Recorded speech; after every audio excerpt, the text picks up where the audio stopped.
Don't worry, Nicole. We're talking about peepees. Oh, okay. I'm glad I missed it. Okay, let us dive into this and have some fun.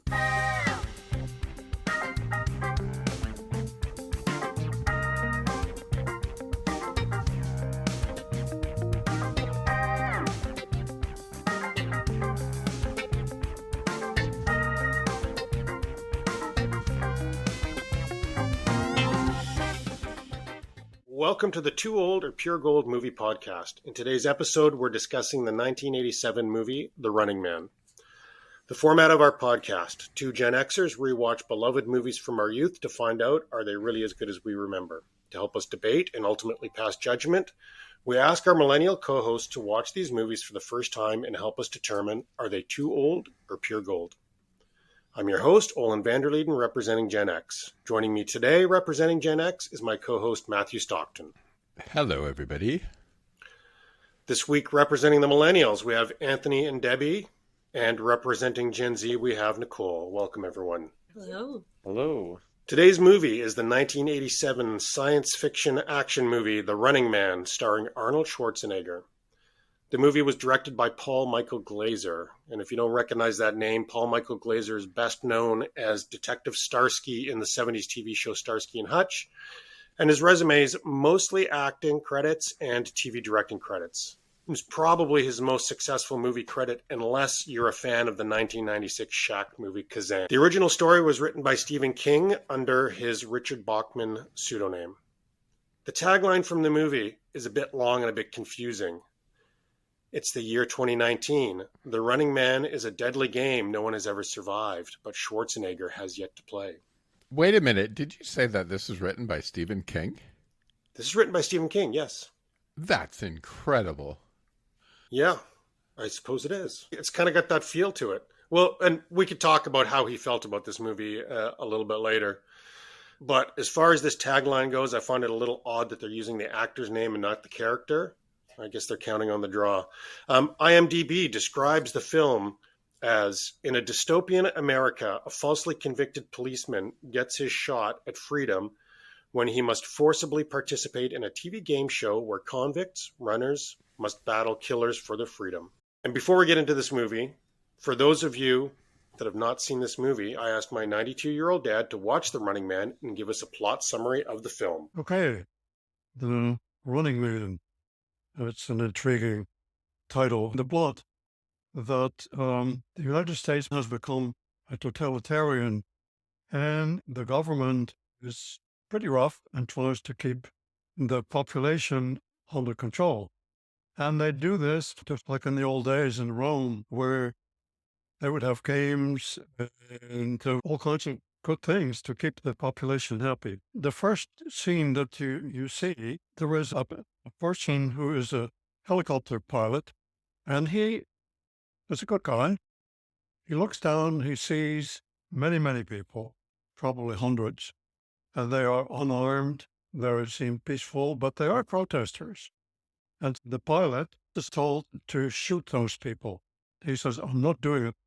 No, that cannot be accepted. And there is a fight. He loses and he becomes a prisoner. And he is given the opportunity to appear on a show where people who have been convicted get hunted down and killed. He arrives there and they load him in something that looks like a sled, and they push a button and he just scoots away. He ends up underground where there are so-called kangaroos. Now that's a horrible place because there are people that will hunt them down.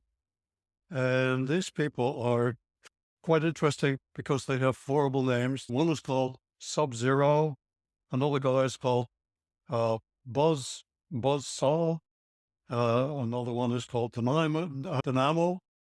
And one is called Fireball, and he has a flamethrower.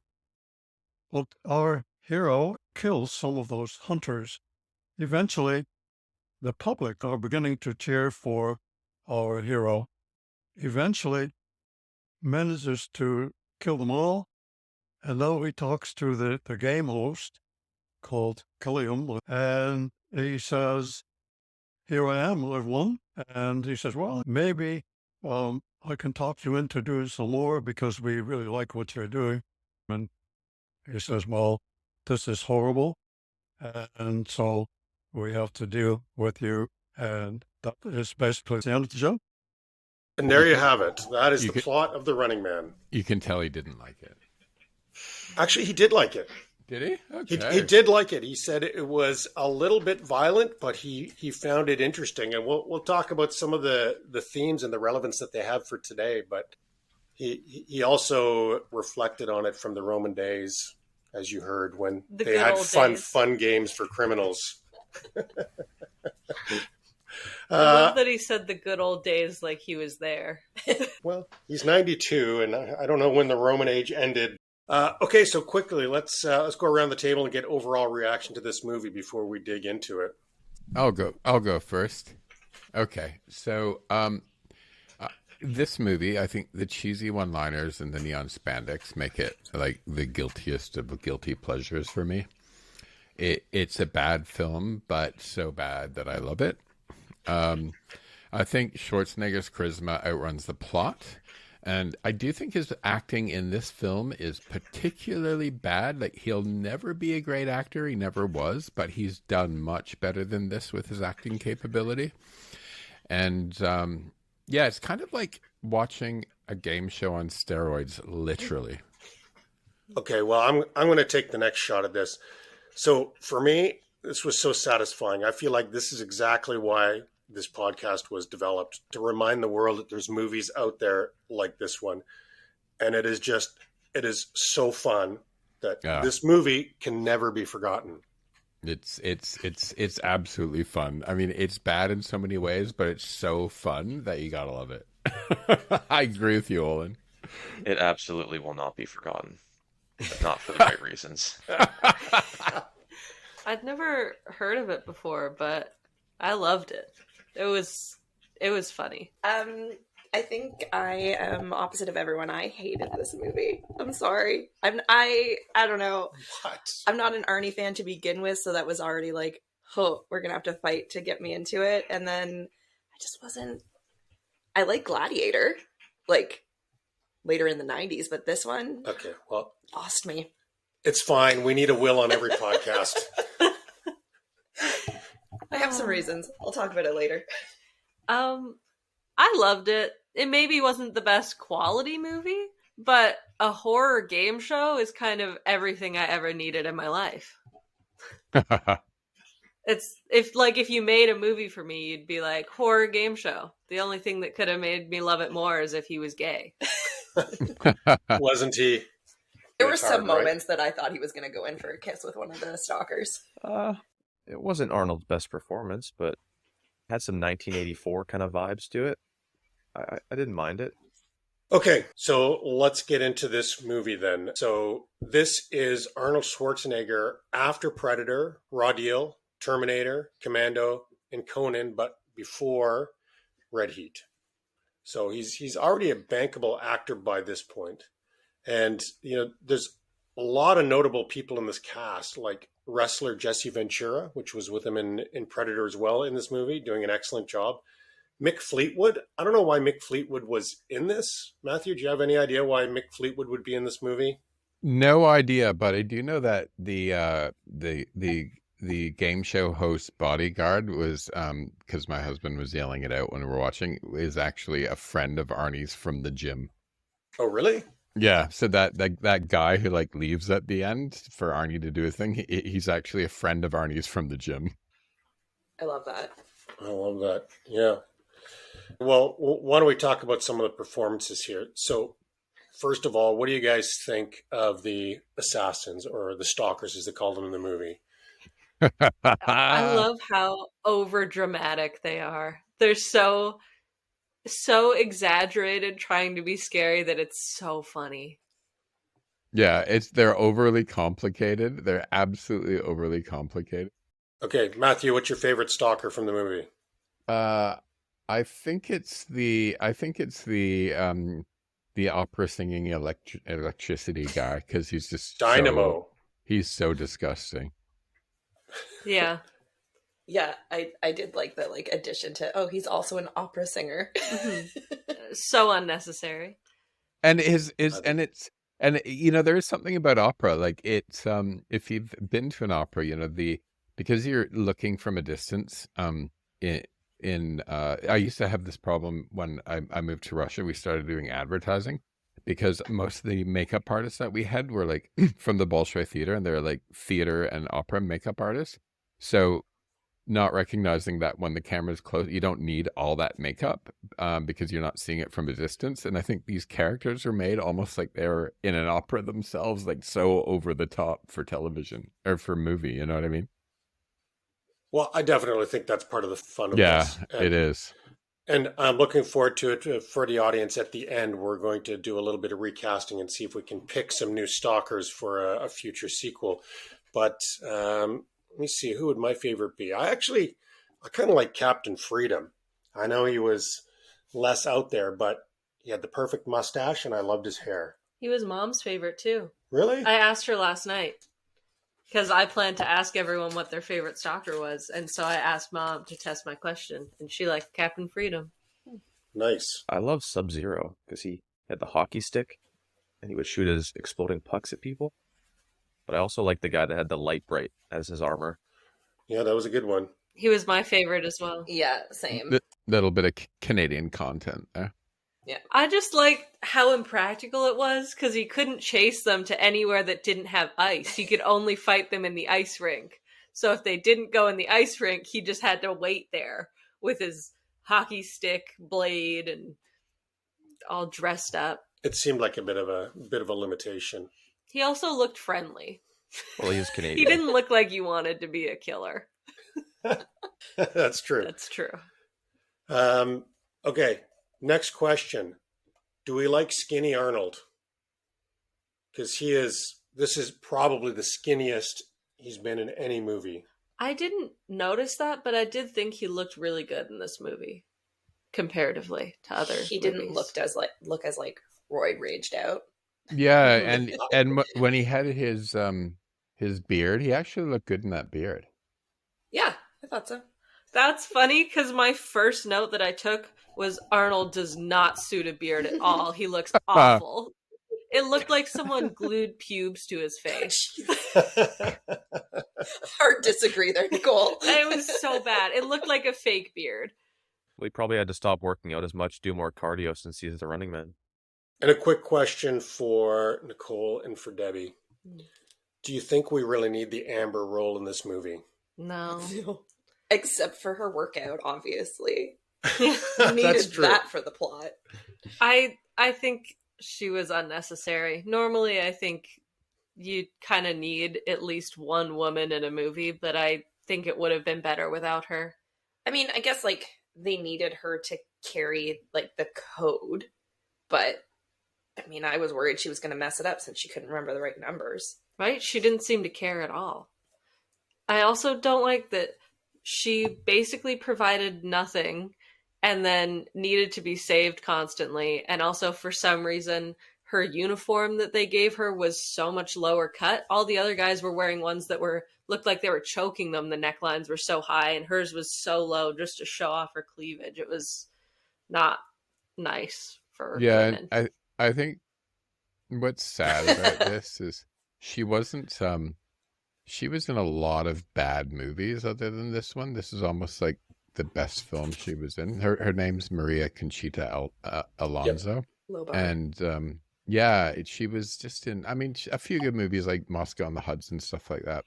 Predator 2 she was in, but she did a lot of really schlocky films. Yeah.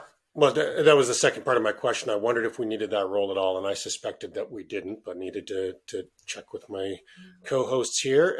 She really didn't do anything. I think it was a really bold casting decision to have your two leads with very thick accents. Yeah, it's true. I mean, I did appreciate that it was more diverse than other 80s movies in that way, but still. I think maybe we need to just have a female stalker in the sequel. That would be awesome. That's a great way to have representation for women. Have a strong female murderer ready to tear people apart. Look at that. I'm getting the Mentally. hang of it. You are. And then we have to talk about Richard Dawson. I don't know if you millennials or Zs really recognize Richard Dawson. I Richard, love him. Family Feud. Yeah, Family Feud. So he's the Family Feud guy. And before that, on TV and Hogan's Heroes and lots of stuff, he was a great actor, very funny guy. Was he the Family Feud guy that kissed everyone? Yes. Yeah. The second he showed up on screen, I had to pause it and look up if it was actually him, because I was like, there's no way they got him. That's incredible. They got a real game show host to host this game show. Such a good decision. There could not be a better pick for the casting for that. No, he's so likable. He is believable as a game show host. Not everyone can host a game show, so I think it was a smart move to get a real game show host to host a fake game show. I think so too. And he did a great job of being sort I of liked how he slimy. had really good pinky control too. Although they could have been more subtle with his character name. Pinky's up anytime he was holding on to something. I love that. Okay, and Anthony, I'm interested in your view on this one, but this movie was supposed to be in 2019. So the question is, how far off is this from reality today? Like when she walks into, like when she goes into her apartment, she talks to like her Alexa basically to get everything ready. Well, it certainly predicted the deep fake. So that part where they're putting digital faces over top of actors to fake everybody out. I mean, that was kind of chillingly accurate. And the whole part about altering the news. Yeah, Yeah. it freaked me out. That was my notes too. So that you control what people see. And, a little bit the censorship of music and literature. I kind of feel like we're there now Absolutely. too. Mm-hmm. Yeah. Yeah, it was scarily accurate in some ways. Yeah. I love that, okay, so it was set in 2019, but no efforts were made to move anything into the future other than deep fakes and media manipulation. But their tech was still working off DOS, the wardrobe and hair was all very much 80s. It was okay, spend a little bit of budget on making it futuristic. But they had spandex. That's obviously futuristic. But the dancers were wearing 80s leotards and also doing jazzercise. That's Paul Abdul's fault.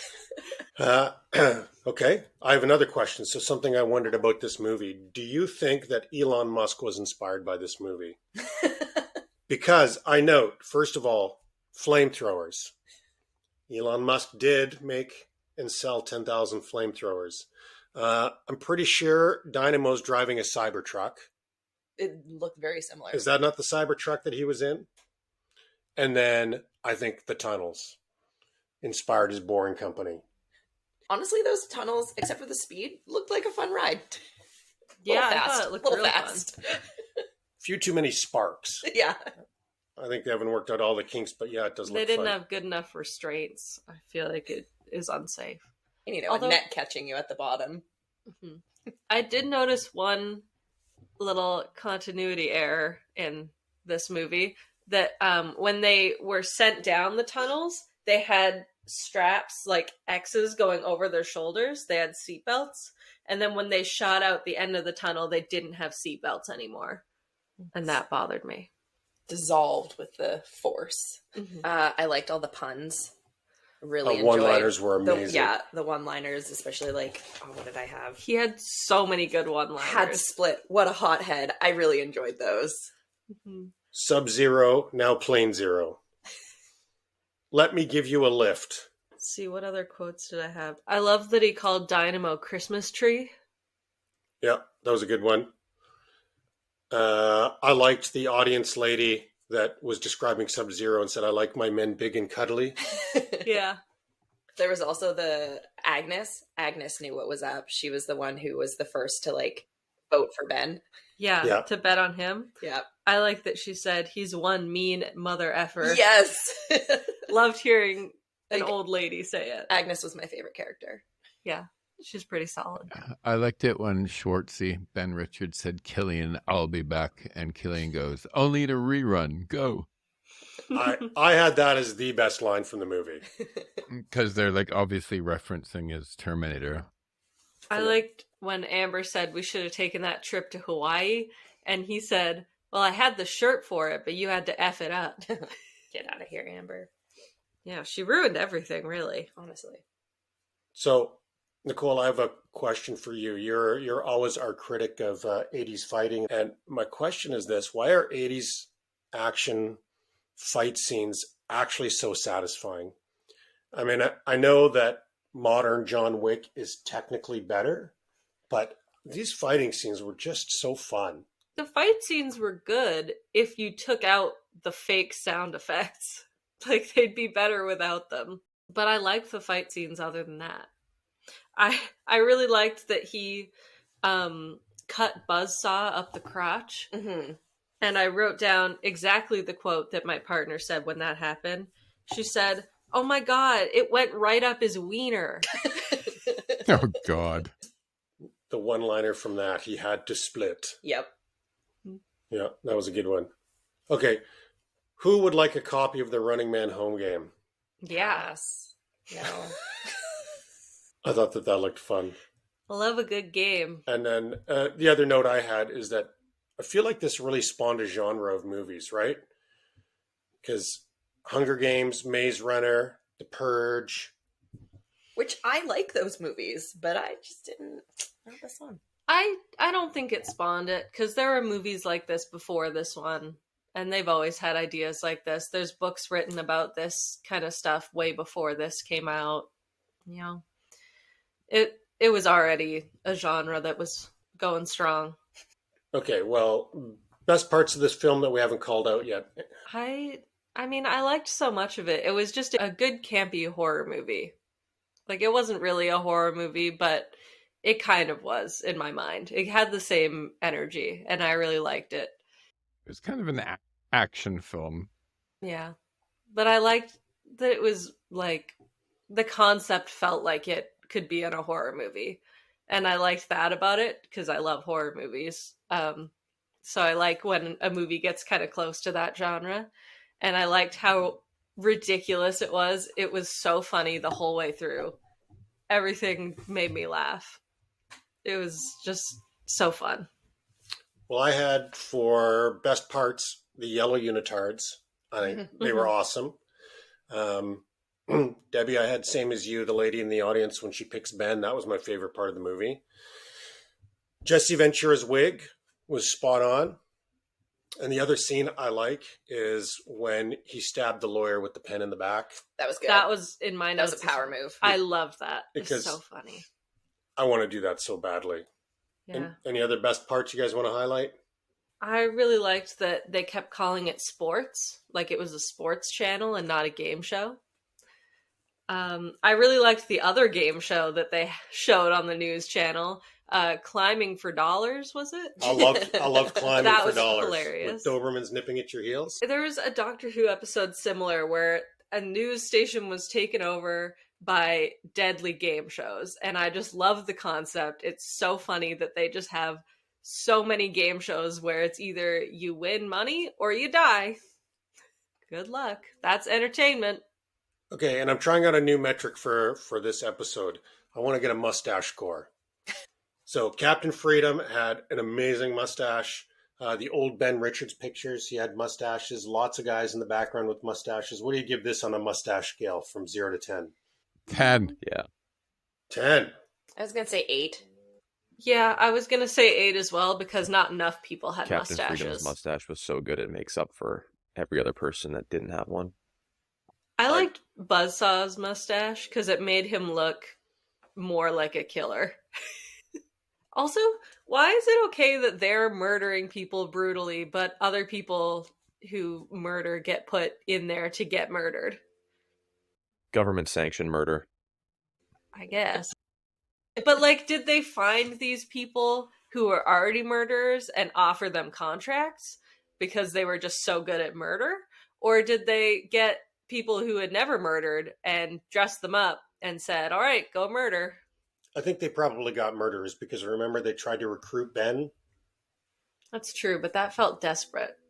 Okay, any worst parts of this movie that you guys want to highlight? I have a couple. All the shooting scenes where the guys come out and they miss 80 bullets and then the good guys just pop them twice in the chest and they all fly over the place. Classic 80s. I think when Arnie was driving the helicopter, or flying the helicopter, I guess you say, and he's like, they are innocent people down there. There are women and children. And not only did they show that really bad acting once, they like did the refrain at the end. Okay, can we talk about that? How did they get that film from inside the helicopter? It's Dash cam. 2019, you know? Anything's possible in 2019. Dash cam, GoPro, Google glasses, something like that. It's the future. I like that if it was glasses, that meant someone had to be sitting at that angle on the dashboard to film it.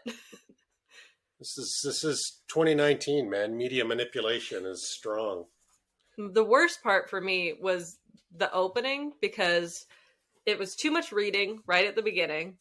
And then Good point. we got into the helicopter scene, and then it felt like they had probably 10 minutes of explanation explaining how he got from helicopter to being in prison that they just cut out. So it was kind of like very confusing to start. It was like, don't really know what's happening. And I kind of didn't like it until they got to the game show. And then I thought it got really good. But before that, it was just confusing and a mess. Too much reading, spoken like a true Gen Zer. Hey, I love reading, but not... You need to show me and not tell me in a movie. I'm just teasing you. I also kind of agree. The idea that he went to jail, broke out, and then went into the game was kind of odd. I think they could have skipped a step there. Okay, so my worst parts. So I called out the soundtrack. So to me, everything in this just sounded like a forgotten Mario Brothers level. Yeah. Was not good. And then, Debbie, I think you mentioned this, but they predicted so much of the future, you know, in an eerily accurate way. But then vending machines still take coins. And how much foresight does it take to predict a TV will be flat? They still had giant cathode ray tube TVs. It was yeah, they didn't try that hard with the appearance. No, I think they blew all their budget on Arnie. They were so good at predicting, like, how do you predict deep fakes, but you can't predict an LCD TV? I don't understand. Or cashless society. Yeah. I think if you think the future, there's no cash. There were also, it was also a good prediction of America's movement towards a totalitarian regime, and corporate sponsorship of politicians. I did like when he broke into her apartment and then he Yeah, was rummaging definitely. through everything and he found the cash. He was like, yes, I got cash. He would be able to use that. And her forbidden, was it music tapes? Was it VHS tapes? Yeah. Again. He found her porn stash. I have a question about the wardrobe. Did anyone else notice during the very, very long dance scene that one of the dancers had Cindy Lou Who hair? I did not. The whole dance scenes were kind of a train wreck for me, and I was just hypnotized. They all had the same 80s hair, which I feel like they could have predicted that wouldn't be the hair, but whatever. They all had the same hair, except one of them had like a broom taped to the top of her head. Like it literally looked like she was from Whoville. Amazing. Olen, was- everyone else won't get this, but didn't those dance sequences remind you of the Solid Gold dancers? Absolutely. Remember Solid Gold? I totally remember it. And it was Paula Abdul that did all the choreographing. So, I mean, you totally recognize 80s music videos type dancing and costumes in there. The That makes choreographing? You mean the choreography? What? Maybe. Am I starting to talk like my dad? me talk pretty one day. Wow. Very It's okay. supportive. Okay, so let's talk about the ranking of this film, because this is where it gets interesting. So according to Box Office Mojo's Worldwide, The Running Man was the 30th, now I'm self-conscious, Matthew, was the 30th highest movie at the box office in 1987. The Running Man was beat at the box office by 3 Men and a Baby, which was the highest earner of that year, and beat by movies like Dirty Dancing, RoboCop, and by Arnold's own movie, Predator. It was even beat by Mannequin, future Too Older Pure Gold episode. Was this the However- same year of as Predator, Olen? Yes, it was. Wow, Crazy, eh? It's weird that he's in such a good and such a bad movie at the same time. I know, although some would say this was a good movie. Uh, However, this movie did earn more than notable films: The Princess Bride, Raising Arizona, and Hellraiser. What? Yeah, More than The Princess Bride? which is exactly why I say so many movies were just not properly appreciated in their time. Like it's sometimes these things are just so confusing. That's crazy. Mm-hmm. I mean, I loved this movie, but those movies are all cult classics now, and people love those movies. So Yeah. Mm-hmm. it's weird. Platoon won the Oscar for Best Picture this year. So as much as I love this movie, I can't really complain about the Oscars in this year like I usually do. So by the numbers, I'm going to give you the budget, which was $27 million for this film. And I'm going to ask you guys, what do you think it made in the worldwide box office? 40 million. 28 million. 52 million. Okay, so you guys all think it did relatively poorly. It did 38 million on a 27 million budget. That was pretty Not bad. close. It's not very good. It's not very good. This movie did not do well. Rotten Tomato score, critics and audience. Do you guys think it did well here or poorly? Poor. I think somewhere in the 60s range for the critics and somewhere in the 40s range for audience. You think critics liked it more? Yeah. But No. only I because I think think they like Arnold. 25% critic and 40% audience. Matthew, you disagree with these guys at all? I think about 60% audience and about 40% critics. 67 critics and 61 audience. So critics liked this movie better than the audience. Marginally. Marginally. They don't know what they're talking about. They're all a bunch of fart smellers. Well, wait till we get to Siskel and Ebert. That's always our barometer. Okay, before we get into the reviews, how about a couple movie facts for you guys? So Erland Van List, so he was Dynamo, was actually a trained opera singer. And poor guy, he died at 34 years old just before the release of this movie, so he never got to enjoy his success. You'd never see fat old people. And this I think makes sense. So this film inspired the TV show American Gladiators. You That millennials tracks. know that show? Yeah. I love that show. So that makes total sense. Arnold was not happy with the success or lack of with this film, and he actually blamed the director, Paul Michael Glaser, who he said was a TV director and shot it too much like a TV show. And I kind of see that. Mm. It did look a little bit more like a TV movie than a cinematic movie. But to be fair, it was a movie about a TV show. And we were watching the TV show through the movie. Yeah, I mean, for me, it hit the right mark, but I understand what he's saying. I really think that this movie, the story and the concept was very, very good, but the execution and the acting was like lower. So it kind of balances out to just be an average movie, even though I loved it. Well, I'll keep saying it. This is like the ultimate 80s movie. This is just exactly where the acting belongs, the level of acting.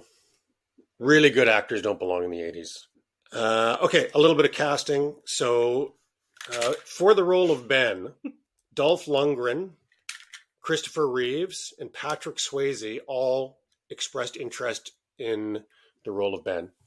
I'm so glad Patrick Swayze didn't get it. I think He would not have done well at this. No, he makes everything better, but he might not have made this better. No, you know what? Who could have been cast in Arnie's role that would have made it a completely different but absolutely fantastic film would be Richard Simmons. Oh my God. That would have changed it up for sure. wouldn't that have been a fantastic film though? I might have liked it. Actually, I like that angle. Don Johnson was actually offered the role but turned it down. And then for the role of Damon, the game show host, Burt Reynolds was offered the role and he turned it down only because he was going to be billed too low on the movie. I think they got that cast perfect. Oh, Bert, you tried hard and still look what happened to your career. I think nobody could have done better than an actual successful game show host. Yeah, he was fantastic. Okay, woke or joke? Anything in this movie that that didn't age well? I had to struggle to find something, but I got one. Was it the working out in lingerie? No, I think that aged well. It's still encouraged today. I think the way they portrayed Amber was not great. I didn't love a few things about that, but it didn't stand out as any worse than the average 80s movie. I thought it was just a nothing role. I don't think there was anything particularly And unwoke about the way they treated her. there are all kinds of different women out there with different approaches to things. You know what I mean? I think it was all, if you look at it in terms of how are women represented versus who the character is, yeah. But I think it was all Nicole. It was all relatively passive, though, don't you think? Like there was nothing like, oh my god, that is just so sexist, right? Oh no, it was like fine. She was just kind of annoying. I hope for better, but I don't expect it. Yeah, she was kind of annoying, but I did like they cast a Latina though, right? That was cool for the time. Yeah, I thought it was I appreciated that. I was frustrated with her because she ruined a freaking paid trip to Hawaii to go to a concentration camp, essentially. Right? All the way through the movie, she kept not trusting him. Turns out he's right. Classic. And then she doesn't learn from it and does it again. Mm-hmm. Okay, well, for the section woke or joke, I have one to try out on you. One thing that might not have aged so well. Okay. I had opera singer rapists. Yeah, that was not good. And opera singer tidy whities. Where did his pants go? Where did his pants he took go? them off to show her what. Yeah, that was probably my favorite line of the whole movie. There's nothing funny about a dickless moron with a battery up his ass. That was a good line. Yeah, I didn't like that. It felt unnecessary to have him attempt to assault her, but yeah, he didn't need to be rapey, but it also just made him even more disgusting that you celebrated when he died, right? Yeah. True, and it was probably an attempt to make her be a character with some strength. But I was also like the casting for somebody who was rapey that way. I'm like, he's so gay that it felt right. It felt weird. And there was one line that I didn't think was. I mean, I'm not a wokester at all, but the line where Arnold's with the when Arnold's in her apartment, he's got her tied up, and he says, "Be still, and I'll be out of here in 5 minutes." It aged well. Back to Dynamo, before they had showed him at all and we knew that he was gross, but when they just introduced him and he started opera singing, I literally wrote, wow, gay icon. Because I was like, there's no way that guy's not gay. He's opera singing, he's wearing a bedazzled outfit. Was that the guy with the light bright armor? Okay. Well, yeah, totally gay. Yes. Yeah. And when we get to the recasting section for the stalkers, that's going to be the guy to beat. Mm-hmm.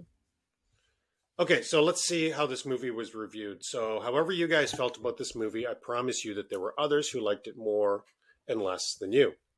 So first, at the time, the LA Times called this the best Schwarzenegger movie since Terminator. Wow. And if you look at the order of things, that means they thought it was better than Predator, Raw Deal Commando, and Red Sonja. Go LA Times. There were 35 10-star reviews on IMDb. Many of them were praising the movie for being prophetic of reality TV and people's thirst for violence on TV. Many people calling it one of Arnie's best performances, and many people calling it their favorite 80s film and favorite sci-fi film of all times. So let's hear from a few of them. So Mathew Full Moon says, if you expect a highbrow intelligent film, you'll be disappointed. But if you want a great 80s flick, well, this is it. But the great thing about this film was that it was prophetic. Freed It said, when you think about it, it's no longer far-fetched. Yep. Bowman Blue, in short, it's great. Stupid, yes, but great. Put your mind on hold and watch what Arnie does best and dream of a day when TV has reached the stage where we can put X Factor judges and have them hunted down with chainsaws for our enjoyment at home. Galaga GSN offers this philosophical point of view. Do not think for a minute that you own the TV, it owns you. So that's a selection of the 10-star, and now we hear from people who liked it less. There were only 12 one-star reviews compared to the 35 10-star reviews. And I'm not sure I really want to give the haters audience, but then again, I don't want to be accused of manipulating the media. So here we go. The general theme from the one-star reviews seems to be the great diversion from the book. Like Commie Luke, who says, take one fairly good, fast-paced story, keep the title, and throw the rest away. He also complains that the whole film screams 80s, from the truly awful score to the goofy, shiny costumes. To Commie Luke, we say, Screw you, call me. Leon Lewis Ricci is pretty representative of the haters and called it quite unwatchable, irritating to the max. It includes the worst one-liners in action movie history. Considering they're so bad, it's inconceivable that there's so many. The sets, the costumes, the action pieces are all flat-looking and superficial, as are the exercise video dance numbers and the bombastic game show stage. Everything on the screen is as cheesy as it gets. This may be Arnold's worst action film and truly painful to watch. It literally hurts both the eyes and ears and may cause permanent, irreparable damage to your funny bone, not to mention your IQ. Dummy, idiot, get out of here.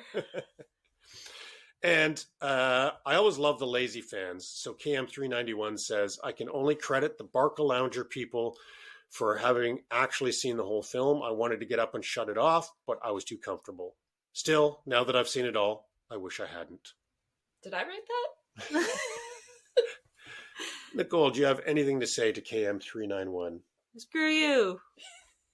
Okay. Ouch. And now we hear from beloved Siskel and Ebert. Siskel said that the action was redundant and unimpressive. The story was boring and the killers were not that spectacular. He even said that he was getting tired of Arnold Schwarzenegger. Wow. Ouch. Ebert agreed that a lot of the movie was weak and called out the game show and Richard Dawson as a great performance. But neither of them really liked this film. So now I'm excited about this part of the podcast. So before we talk about remake, sequel, prequel, I want to do a recasting. If we did do a sequel to this movie, who would be some good new stalkers that we could have? And I'm going to submit one from Kim because she wanted to submit hers. She would like to see, she'd like to see Schwarzenegger continue as Ben, and as a stalker, she'd like to have Schwarzenegger as a Terminator. That would be funny. So that he's fighting himself. Who would like to go with their stalker proposal? I think we should just get all the other Arnold roles and have them be the stalkers and have Ben run away from the stalkers that are also him. It's a good idea since they already managed to do the deep fakes. Yeah. Right? It's very, what was it? Gemini Man? That they did that with Will Smith? He was Right. the good guy and the bad guy. Yeah. That's so funny. Anthony, what do you got? So for my Captain Freedom, I have Brock Lesnar. For the Flamer guy, I have he just passed away, but Carl Weathers. Then for Dynamo, I have Tim Dillon. Yeah. He's big and fat and gay. It's perfect for it. Well, for my list, I didn't recast the old ones, but I've got a proposal for a brand new stalker that we can introduce into this. And this is going to be a callback to my Cannonball Run friends. How about Dr. Nicholas Van Helsing as a stalker? Yeah, I thought of him too, actually. The proctologist doctor, he could have a giant syringe as his weapon. He could I'd be much sniffing rather his come finger and across chasing people down. any of those other guys before Van Helsing. And this stink finger. Anybody else have anything else? Just Richard Simmons and Amber should be played by the woman from Modern Family. Yeah. Sophia Vergara. Yeah. That would be funny. Should be good. She'd be great. No, when you asked us this question, I misunderstood and thought you were asking for concepts for new I was. stalkers. Same. Oh, okay. So what do you got? Well, here's the thing: is I watched this when I was so exhausted that I didn't have any ideas, and the only thing that was stuck in my head that I couldn't get out was the Worm Man, and I wrote, "He's got a lot of worms," and I Okay. couldn't think of anything else that would be threatening. So he has worms, he shoots worms, and it's the worm man. Well, it worked for Dune. Yeah. Or I know, three gay guys. Two hold you down, and the third one does your hair. That's awesome. I could also only think of Puppet Master, and I was thinking of that drill puppet. Oh yeah, he's great. Yeah, I thought he would be good as well. But basically, all those puppets would be good in that movie.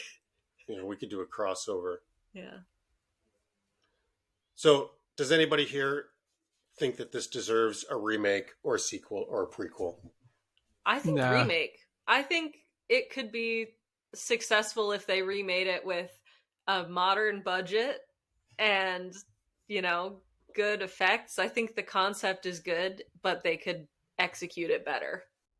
No remake. Just let it die. I also feel like it's been remade different ways, so I don't know if it needs like another rendition. Personally, I don't want it to be remade because I actually love it exactly the way it is. I don't think you should change a word, but I do think a sequel would be fun. But I did some research, and according to Screen Rant, No. it is being remade. So they've signed Edgar Wright to direct, and I didn't know him, but he directed Ant-Man and Baby Driver, so he's got some directing chops. Mhm. And they've cast Glenn Powell, Really? and so you know who he is. I had to look him up, but He's- for people my age, he's Hangman from Top Gun Maverick. He's all the rage right now. He's in so many things. Well, he's going to be the new Ben Richards. He has a weird face. It's okay, so did Arnold. He's that new, like, what are they saying? Like, I don't know, guys who look weird are like making a statement in Hollywood right now. He's one of Yeah, those people love guys who look weird. It's like his head was stretched when he came out of the vagina. He got stuck a little Is bit. that where he came from?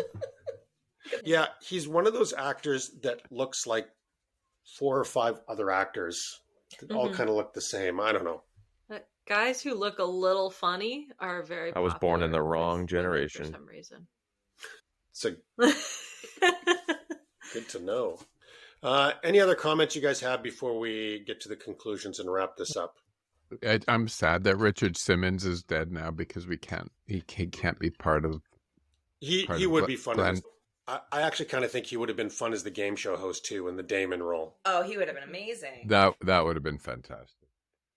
I also was kind of thinking, modern days, who could we get? And Simon Cowell, I think, would be kind of fun in that too, because he is a little evil already, isn't he? Yeah. I think he's Yeah. too evil. He's not likable at all, so he couldn't get the likability part. I just really hope that they don't cast the new Family Feud host because he would not be good at this. Steve Harvey. Yeah. He would not be good mustache. in that role. Do Oh we- my! Wait, do we know who was? Did you just say who was cast as him? No, we don't know. We don't know. All I know about the casting is Glenn Powell as Ben Richards, Okay. That's why I'm And- hoping. Not Steve Harvey. Yeah. and I'm going to submit our stalker ideas. Okay. Yeah. Let him know. And Let and him I, know about the Worm Man. and I do really think, if there's any flaws in this movie, I think that the female role was not contributing to the story at all, and I think she would have been better as a stalker. If you had a strong female stalker, I think she would have been better as a stalker, or I think they could have even cast a woman as the one running away. I would have liked to see her fight and actually defend That would be a great herself. 2024 remake. Running But woman. I think stalker I think- would be really fun. They should cast Reba McEntire as Reba McEntire so I can watch her get killed. Matthew, Oh, recast wow. as Reba McEntire as the girl, and then Tom Cruise as Arnold.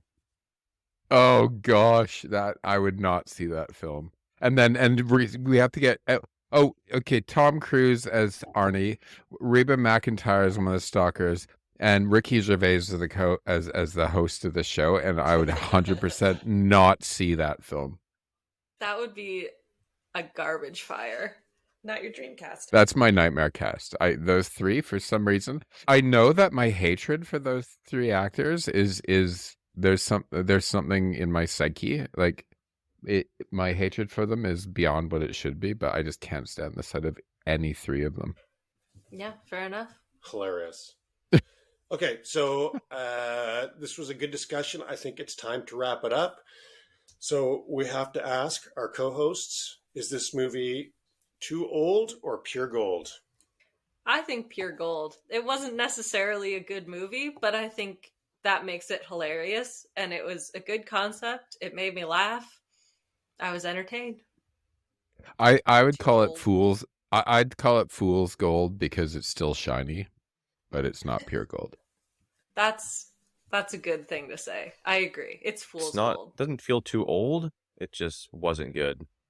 Oh, I'm disappointed. New categories now. Fool's gold and not good. Okay, well, maybe you're not surprised then. To me, this movie is pure gold. I wouldn't change a thing. And in fact, I insist that this movie be shown to future generations. So, millennials and Zs, it's up to you to make sure that future generations never forget this movie, All right. The Running Man. I can do that. Thank you to all of you for being here today on this podcast. Up next week on deck is Dolly Parton's 9 to 5. See some of you there. Cue the song. See ya. Goodbye, everyone.